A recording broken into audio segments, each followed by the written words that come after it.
सम्मानीय बसवराज बोम्मई जी, हम सबके वरिष्ठतम नेता, जिन्होंने लंबे समय तक प्रदेश का मार्गदर्शन किया, ऐसे हमारे श्री बीएस येडियुरप्पा जी, हमारे प्रदेश के अध्यक्ष नलिन कटील जी, अरुण सिंह जी जो राज्यसभा में मेरे साथी हैं और यहां के प्रभारी हैं, हमारे महामंत्री और यहां हमारे वरिष्ठ नेता श्री सीटी रवि जी, श्री ए नारायण स्वामी जी भारत सरकार में मंत्री, आर अशोक जी हमारे कर्नाटक सरकार में मंत्री, श्री बीसी नागेश जी जो कर्नाटक के मंत्री हैं, हमारे सांसद और संसद में मेरे साथी श्री बसवराज जी, राजेश गौड़ा जी हमारे यहां से सीरा से विधायक, श्री बी के मंजुनाथ जी जिला के अध्यक्ष, सम्मानित मंच और यहां इतनी बड़ी संख्या में इस जनसभा में उपस्थित देवी और सज्जनों, मीडिया के मेरे साथी, प्रिंट मीडिया और इलेक्ट्रॉनिक मीडिया के मेरे साथी, अभी आपने श्री बीएस येडियुरप्पा जी को, जो हमारे कर्नाटक के वरिष्ठतम नेता हैं, हमारे पार्लियामेंट्री बोर्ड के सदस्य हैं, उनका वक्तव्य सुना और साथ में आपने बसवराज बोम्मई जी का भी आपने वक्तव्य सुना।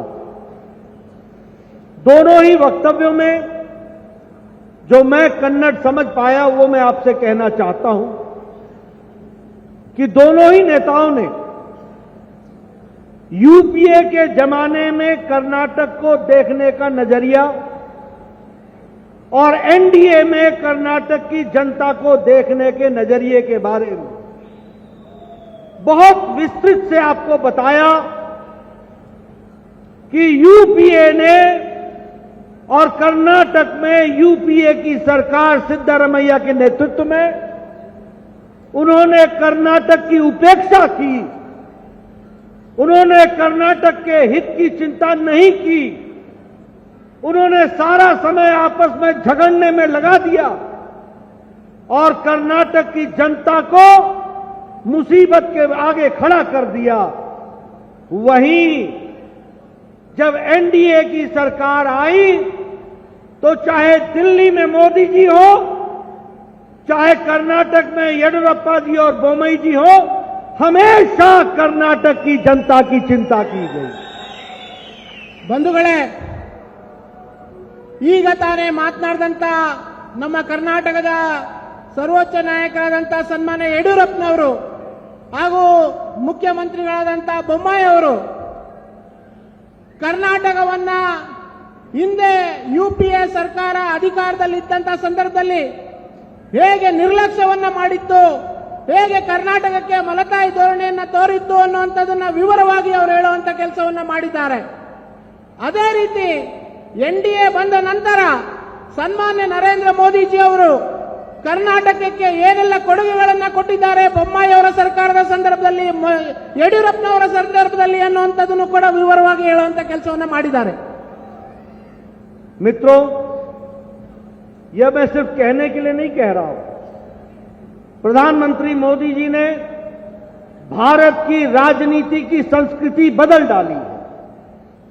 कांग्रेस पार्टी भाई भाई को लड़ाकर, गांव गांव को लड़ाकर, इलाके इलाके को लड़ाकर, प्रदेश के प्रदेश से लड़ाकर वोट बैंक की राजनीति करती थी और वंशवाद को प्रोपोगेट करती थी। लेकिन हमारी नीतियों के माध्यम से हम गौरव के साथ कह सकते हैं कि प्रधानमंत्री मोदी जी के नेतृत्व में भारत की संस्कृति बदली, वंशवाद समाप्त करके विकासवाद को शुरू किया और विकास की राजनीति को आगे बढ़ाने का काम किया। वहीं कांग्रेस पार्टी तुष्टीकरण की राजनीति, अपीजमेंट की राजनीति करती थी और हम लोगों ने कहा सबका साथ, सबका विकास, सबका विश्वास, सबका प्रयास, और इसको बोमई साहब ने, येडियुरप्पा जी ने, मोदी जी के नेतृत्व में कर्नाटक की धरती पर लेटर और स्पिरिट में अक्षरशः इसको पूरा किया है। मैं यहां यह भी आपको बोलना चाहता हूं कि चाहे देश का विषय हो, जब दुनिया के सारे देश मुसीबत में अपने आप को पा रहे हैं, वहीं भारत की अर्थव्यवस्था मोदी जी के नेतृत्व में तीव्र गति से विपरीत परिस्थिति में भी आगे बढ़ रही है। और यही कारण है कि 200 साल जिस अंग्रेजों ने हमें राज किया, आज भारत ब्रिटानिया को पिछाड़कर दुनिया की 5वीं अर्थव्यवस्था बनकर के खड़ा हो गया। जहां स्टील के मैन्युफैक्चर में हम पीछे थे, आज हम दूसरे नंबर के मैन्युफैक्चरर हो गए। आज दुनिया में मोबाइल में 97% का मोबाइल का प्रोडक्शन भारत में हो रहा है। केमिकल में हमने 106% की वृद्धि की है।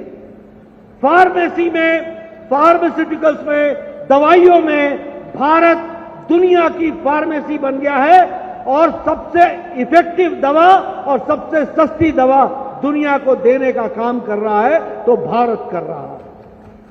ಬಂಧುಗಳೇ, ನಿಮ್ಮೆಲ್ಲರಿಗೂ ಗೊತ್ತಿದೆ, ಕಾಂಗ್ರೆಸ್ ಪಕ್ಷ ಅಂತಂದ್ರೆ ಅದು ವಂಶಾಡಳಿತ, ಕಾಂಗ್ರೆಸ್ ಪಕ್ಷ ಅಂತಂದ್ರೆ ಅದು ಒಡೆದು ಆಳುವ ನೀತಿ, ಕಾಂಗ್ರೆಸ್ ಪಕ್ಷ ಅಂತಂದ್ರೆ ಅದು ತುಷ್ಟೀಕರಣದ ರಾಜಕಾರಣ, ಕಾಂಗ್ರೆಸ್ ಪಕ್ಷ ಅಂತಂದ್ರೆ ಅದು ಭ್ರಷ್ಟಾಚಾರ. ಈ ರೀತಿಯಾದಂತ ಆಡಳಿತ ಕೊಟ್ಟಂತಹ ಕಾಂಗ್ರೆಸ್ ಪಕ್ಷ ಒಂದು ಕಡೆ ಆದ್ರೆ, ಅಭಿವೃದ್ಧಿಯ ರಾಜಕಾರಣವನ್ನ ಮಾಡುವಂತ ಭಾರತೀಯ ಜನತಾ ಪಾರ್ಟಿ ಸನ್ಮಾನ್ಯ ನರೇಂದ್ರ ಮೋದಿ ಅವರು ವಿಕಾಸದತ್ತ ನಮ್ಮ ದೇಶವನ್ನ ಕೊಂಡೊಯ್ಯುವಂತ ಕೆಲಸವನ್ನ ಮಾಡ್ತಾ ಇದ್ದಾರೆ. ಅವರು ಪ್ರತಿ ಹಂತದಲ್ಲೂ ಕೂಡ ಸಬ್ಕಾ ಸಾಥ್ ಸಬ್ಕಾ ವಿಕಾಸ್ ಅನ್ನುವಂತ ಮೂಲ ಮಂತ್ರವನ್ನ ಹೇಳುವಂತ ಕೆಲಸವನ್ನ ಮಾಡಿದ್ದಾರೆ. ಅವರು ಹೇಳಿರುವಂತ ದಾರಿಯಲ್ಲಿ ನಮ್ಮ ಕರ್ನಾಟಕದ ಭಾರತೀಯ ಜನತಾ ಪಾರ್ಟಿ ಸರ್ಕಾರ ನಡೀತಾ ಇದೆ. ಇವತ್ತು ಭಾರತದಲ್ಲಿ ಎಲ್ಲ ರಂಗದಲ್ಲೂ ಕೂಡ ನಾವು ಮುಂದೆ ಬಂದಿದ್ದೇವೆ. ನಾವು ಮೊಬೈಲ್ ಮ್ಯಾನುಫ್ಯಾಕ್ಚರಿಂಗ್ ಆಗಿರ್ಬೋದು, ಫಾರ್ಮಾಸ್ಯೂಟಿಕಲ್ ಕಂಪನಿಗಳೆಲ್ಲ ಆಗ್ತಾ ಇರುವಂತ ಬೆಳವಣಿಗೆ ಆಗಿರ್ಬೋದು, ನಾವು ಮಾಡ್ತಾ ಇರುವಂತ ಹೊಸ ಹೊಸ ಕಾರ್ಖಾನೆಗಳಿರ್ಬೋದು, ಎಲ್ಲ ಹಂತದಲ್ಲೂ ಕೂಡ ಇವತ್ತು ಭಾರತ ವಿಶ್ವದ ಅತಿ ವೇಗದಲ್ಲಿ ಬೆಳೀತಾ ಇರುವಂತಹದ್ದು ಪ್ರಗತಿಯನ್ನ ಸಾಧಿಸುವಂತ ದೇಶ ಆಗಿದೆ. मित्रों, कर्नाटक में या भारत में हमारी सरकार है जो सबका साथ को विषय को लेकर गांव, गरीब, वंचित, पीड़ित, शोषित, दलित, महिला, युवा, किसान सबकी चिंता करने वाला अगर है तो वो भारतीय जनता पार्टी की सरकारें हैं। और फिर मैं कहने के लिए नहीं कह रहा हूं, आप बताइए, जब मैं गरीब की बात करता हूं, आज भारत अति गरीबी में 1% से नीचे आ गया है, 1% से नीचे। क्यों? क्योंकि नरेंद्र मोदी जी ने और बसवराज बोमई जी ने, येडियुरप्पा जी ने 80 करोड़ की जनता को 5 किलो गेहूं या 5 किलो चावल, 1 किलो दाल हर महीने देने का तय किया है 80 करोड़ की जनता को। अगर हम गरीब की बात करें तो प्रधानमंत्री आवास योजना में 3 करोड़ 60 लाख मकान बन रहे हैं और इसी तरीके से लगभग 70 लाख के आसपास मकान कर्नाटक में बन रहे हैं। अगर मैं जल जीवन मिशन की बात करूं तो 8 करोड़ से ज्यादा जल जीवन मिशन में नल घर, हर घर जल, इसकी व्यवस्था हो रही है और कर्नाटक भी इसमें पीछे नहीं है। अगर मैं स्वच्छता की बात करूं तो हमारी बहनों को इज्जत देने के लिए 12 करोड़ इज्जत घर बना करके महिलाओं का सशक्तिकरण किया गया है। अगर मैं उज्ज्वला योजना की बात करूं तो 11 करोड़ गैस के सिलेंडर देकर के उनको सशक्तिकरण करने का काम किया है। अगर मैं उजाला योजना की बात करूं, सौभाग्य योजना की बात करूं, तो यह देश 18,000 गांव बगैर बिजली के थे, without electricity. Today Karnataka is 100% electrified, 24/7 आज यहां पर बिजली मिल रही है। यह परिवर्तन की कहानी है और 2.5 करोड़ घरों को बिजली दी गई है।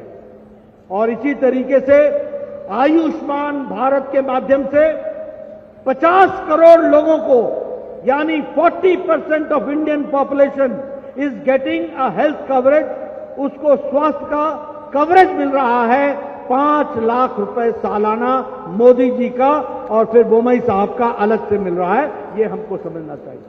इसलिए गांव, गरीब, वंचित, पीड़ित, शोषित, इनको ताकत देने का, जब मैं दलित कहता हूं तो प्री मैट्रिक और पोस्ट मैट्रिक सबसे ज्यादा स्कॉलरशिप आज भारत दे रहा है और भारत में कर्नाटक दे रहा है। इसको हमको समझना चाहिए। आपके यहां का रिजर्वेशन 15% से बढ़ा के 17% कर दिया। मैं बोमई साहब को बधाई देना चाहता हूं। 3% से एसटी का बढ़ा करके 7% कर दिया। मैं इसके लिए भी बोमई साहब को बधाई देना चाहता हूं। इसलिए नई विकास की कहानी, और सबसे बड़ी बात यह है कि चाहे येडियुरप्पा जी हो, चाहे बोमई जी हो, चाहे सीटी रवि हो, चाहे आर अशोक हो, चाहे हमारे बसवराज हो, हमारे कोई भी नेता हो, चाहे हमारे राजेश हो, सभी छाती ठोक के ये कह सकते हैं कि हमने कर्नाटक की जनता के लिए काम किया है, काम करेंगे और कर्नाटक को आगे ले जाएंगे। ಬಂಧುಗಳೇ, ಭಾರತೀಯ ಜನತಾ ಪಾರ್ಟಿ ಎಲ್ಲ ವರ್ಗದ ಜನರನ್ನ ವಿಶ್ವಾಸಕ್ಕೆ ತಗೊಂಡೋಗುವಂತ ಕೆಲಸವನ್ನ ಮಾಡ್ತಾ ಇದೆ. ವಿಶೇಷವಾಗಿ ಎಸ್ಸಿ, ಎಸ್ಟಿ, ಹಿಂದುಳಿದ ವರ್ಗಗಳು, ಮಹಿಳೆಯರು ಮತ್ತು ಯುವಕರಿಗೆ ಅನೇಕ ಯೋಜನೆಗಳನ್ನು ಕೊಡೋದ್ರ ಮೂಲಕ ಎಲ್ಲ ವರ್ಗದ ಜನರಿಗೆ ಈ ಸರ್ಕಾರ ಕೆಲಸ ಮಾಡ್ತಾ ಇದೆ. ಇವತ್ತು ಪ್ರಧಾನಮಂತ್ರಿಗಳು ಗರೀಬ್ ಕಲ್ಯಾಣ ಅನ್ನ ಯೋಜನೆ ಮೂಲಕ ಸುಮಾರು 80 ಕೋಟಿ ಜನರಿಗೆ 5 ಕೆಜಿ ಅಕ್ಕಿಯನ್ನು ಕೊಡೋದ್ರ ಮೂಲಕ ಕೊರೋನಾ ಅಂತ ಸಂಕಷ್ಟ ಕಾಲದಲ್ಲಿ ಪ್ರತಿಯೊಬ್ಬರನ್ನು ಕೂಡ ಉಪವಾಸದಿಂದ ಬದುಕು ಪಾರು ಮಾಡುವಂತ ಕೆಲಸವನ್ನ ಮಾಡಿದ್ದಾರೆ. ಇನ್ನು ಕೇಂದ್ರ ಸರ್ಕಾರ ಕೊಟ್ಟಂತ ಅನೇಕ ಯೋಜನೆಗಳಲ್ಲಿ 12 ಕೋಟಿ ಮನೆಗಳಿಗೆ ಶೌಚಾಲಯವನ್ನು ಕೊಡುವಂತ ಕೆಲಸವನ್ನ ಮಾಡಿದ್ದಾರೆ. ಸುಮಾರು 50 ಕೋಟಿ ಜನರಿಗೆ ಆಯುಷ್ಮಾನ್ ಭಾರತ್ ಕಾರ್ಡ್ ಮೂಲಕ ಆರೋಗ್ಯ ವಿಮಾ ಯೋಜನೆಯನ್ನ ಕೊಡುವಂತ ಕೆಲಸವನ್ನ ಮಾಡಿದ್ದಾರೆ. ಸರ್, ನಮ್ಮ ದೇಶದ ಪ್ರತಿಯೊಬ್ಬರಿಗೂ ಕೂಡ ಒಂದಲ್ಲ ಒಂದು ಯೋಜನೆ ಮೂಲಕ ಕೇಂದ್ರ ಸರ್ಕಾರ ಮತ್ತು ರಾಜ್ಯ ಸರ್ಕಾರದ ಸೌಲಭ್ಯಗಳು ಸಿಗುವಂತವನ್ನ ಕೆಲಸವನ್ನ ಮಾಡ್ತಾ ಇದ್ದಾರೆ. ಇವತ್ತು ನಮ್ಮ ಸರ್ಕಾರದ ಎಲ್ಲ ಜನಪ್ರತಿನಿಧಿಗಳು ಜನರ ಹತ್ರ ಹೋಗುವಂತ ಸಂದರ್ಭದಲ್ಲಿ ಎದೆ ತಟ್ಟಿ ಹೇಳಿ ಹೋಗುವಂತ ಸಂದರ್ಭದಲ್ಲಿದ್ದೇವೆ. ನಾವು ಒಳ್ಳೆ ಕೆಲಸವನ್ನ ಮಾಡಿದ್ದೇವೆ, ನಾವು ಜನರಿಗೆ ಕೊಟ್ಟಂತ ಮಾತನ್ನು ಈಡೇರಿಸುವಂತ ಕೆಲಸವನ್ನು ನಾವು ಮಾಡಿದ್ದೇವೆ ಅಂತೇಳಿ ನಮ್ಮ ವೇದಿಕೆ ಮೇಲಿರುವಂತ ಎಲ್ಲ ಚುನಾಯಿತ ಪ್ರತಿನಿಧಿಗಳು ಹೇಳುವಂತದನ್ನ ನಾವು ಮಾಡ್ತಾ ಇದ್ದೇವೆ. मित्रों, मैं यहां आपसे ये भी बताना चाहता हूं कि कर्नाटक सरकार ने देश में अपने आप को बहुत तीव्र गति से आगे बढ़ाया है। और जब मैं कर्नाटक की बात करता हूं तो आपको मैं ये याद दिलाना चाहता हूं कि आज ग्लोबल इन्वेस्टर्स में कर्नाटक में 90 लाख करोड़ रुपए का इन्वेस्टमेंट हो रहा है, 90 लाख करोड़ का। अगर मैं बात करूं कर्नाटक में, तो कर्नाटक फॉरेन डायरेक्ट इन्वेस्टमेंट का नंबर 1 का प्रदेश बन गया है। कर्नाटक, ये भी हमको समझना चाहिए। अगर मैं बात करूं एयरक्राफ्ट में और स्पेसक्राफ्ट में, तो 25%, 25% स्टेट क्राफ्ट में, एयरक्राफ्ट में कर्नाटक की हिस्सेदारी है और 70% जो एयरक्राफ्ट बन रहा है, 70% वह एयरक्राफ्ट और हेलीकॉप्टर्स कर्नाटक में बन रहे हैं। यह भी हमको ध्यान में रखना चाहिए।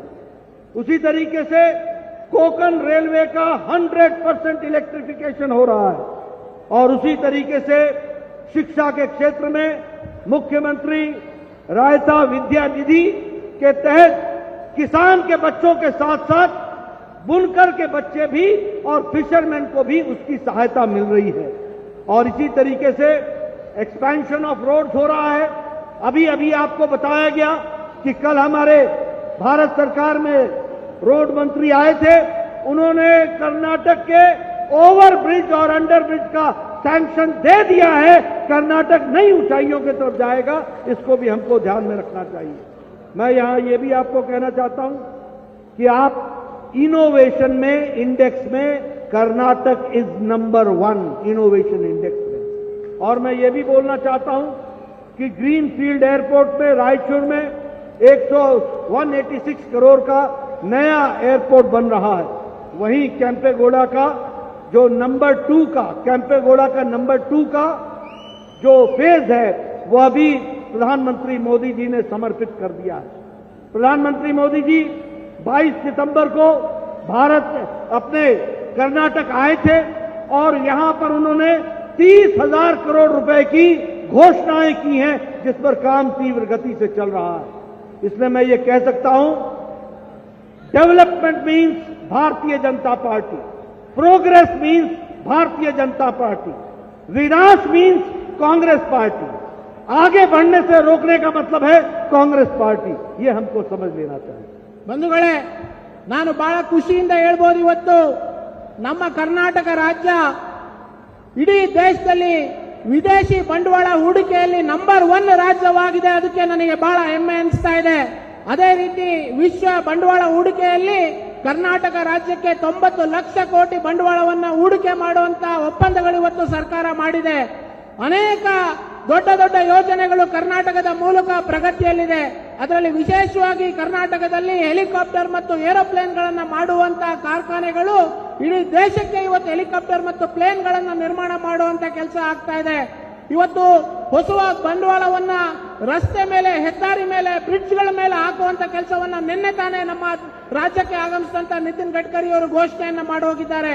ಸನ್ಮಾನ್ಯ ಪ್ರಧಾನಮಂತ್ರಿಗಳು 30,000 ಕೋಟಿಯಷ್ಟು ಯೋಜನೆಯನ್ನ ಕಳೆದ ಡಿಸೆಂಬರ್ನಲ್ಲಿ ಕರ್ನಾಟಕಕ್ಕೆ ಬಂದಾಗ ಚಂದಂತರದಲ್ಲಿ ಚಾಲನೆಯನ್ನ ಕೊಟ್ಟಿದ್ದಾರೆ. ಇದರಿಂದ ನಿಮಗೆ ಗೊತ್ತಾಗುತ್ತೆ ಬಿಜೆಪಿ ಅಂತಂದ್ರೆ ಅಭಿವೃದ್ಧಿ, ಕಾಂಗ್ರೆಸ್ ಅಂದ್ರೆ ಅದು ವಿನಾಶ ಅನ್ನುವಂಥದ್ದು ಇದರಿಂದ ನಿಮಗೆ ಗೊತ್ತಾಗುತ್ತೆ. और अगर मैं टुमकुर की बात करूं तो टुमकुर दावनगिरी रेलवे लाइन का भी प्रोग्रेस शुरू हो गया है, उसका भी अप्रूवल मिल गया है। उसी तरीके से 4 लेन जो टुमकुर से लेकर के तिप्पुर तक, उसके भी सैंक्शन हमको मिल गई है। और उसी तरीके से मेगा कोल्ड स्टोरेज यूनिट वह भी टुमकुर में आ रहा है और स्मार्ट सिटी टुमकुर, इस पर भी काम शुरू हो गया है। लेकिन मित्रों, मैं एक बात कहना चाहता हूं और अंत में इसी बात से अपनी बात समाप्त करना चाहता हूं कि एक तरफ हमारे नेता हैं, हमारी पार्टी है जो विकास को लेकर के आगे चली हुई है, और दूसरी ओर वो नेता हैं जो विकास से लोगों का ध्यान भटकाना चाहते हैं। जिस तरीके का बयान कर्नाटक के पूर्व मुख्यमंत्री ने बोम्मई साहब पर दिया, यह कर्नाटक की राजनीति को नीचे लाता है। यह कर्नाटक की राजनीति के ऊपर एक तरीके का कलंक है। लेकिन सबसे बड़ी बात यह है कि चुने हुए मुख्यमंत्री को, चुने हुए नेता को इस तरीके का बात कहने का मतलब है कर्नाटक की जनता का अपमान करना। यह भी हमको ध्यान में रखना चाहिए। ऐसे लोग जिनके पास न एजेंडा है, न काम है, न कुछ है, बस दिल्ली दरबार में एक ही परिवार की पूजा करना, यही जिनका लक्ष्य है, इनको घर पर बैठाने का काम कर्नाटक की जनता करेगी और इनको काम देने का काम कर्नाटक की जनता करेगी, ये मेरा विश्वास है। मैं आपसे अपील करना चाहता हूं, मित्रों, राजनीति बदल गई है। आज वो जमाना चला गया कि लोगों को गुमराह करके आप राजनीति कर लो।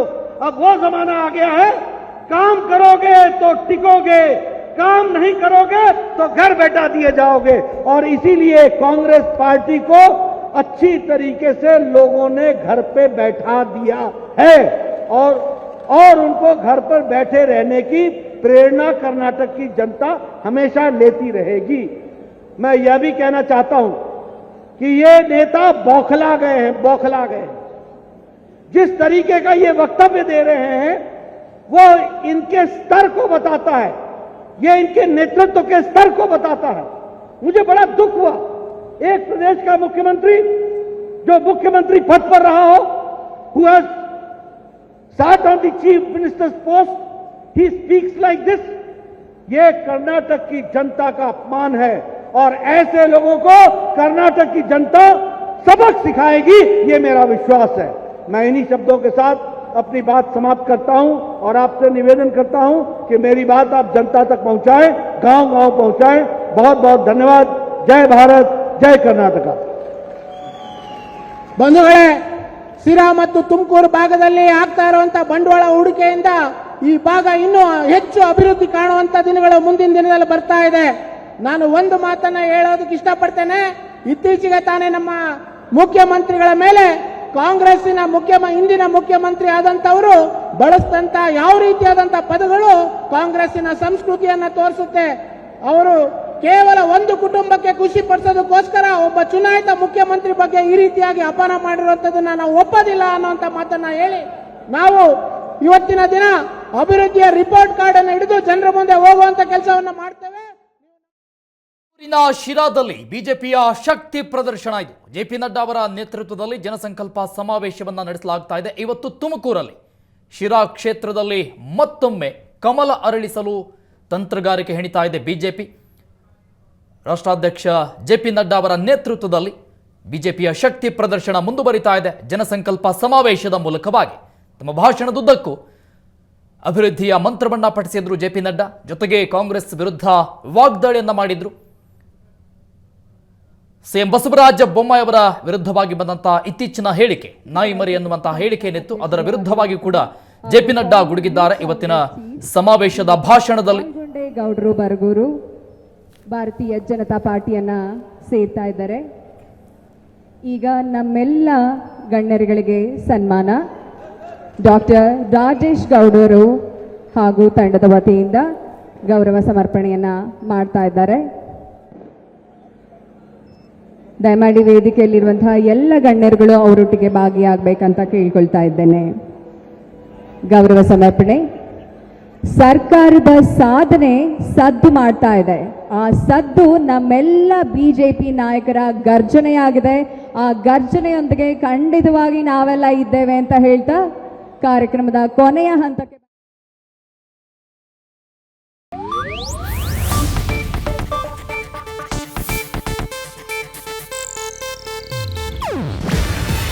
ಇದು ಏಷ್ಯಾನೆಟ್ ನ್ಯೂಸ್ ನೆಟ್ವರ್ಕ್ ಪ್ರಸ್ತುತಿ. ನೀವು ನೋಡ್ತಿದ್ದೀರಾ ಏಷ್ಯಾನೆಟ್ ಸುವರ್ಣ ನ್ಯೂಸ್.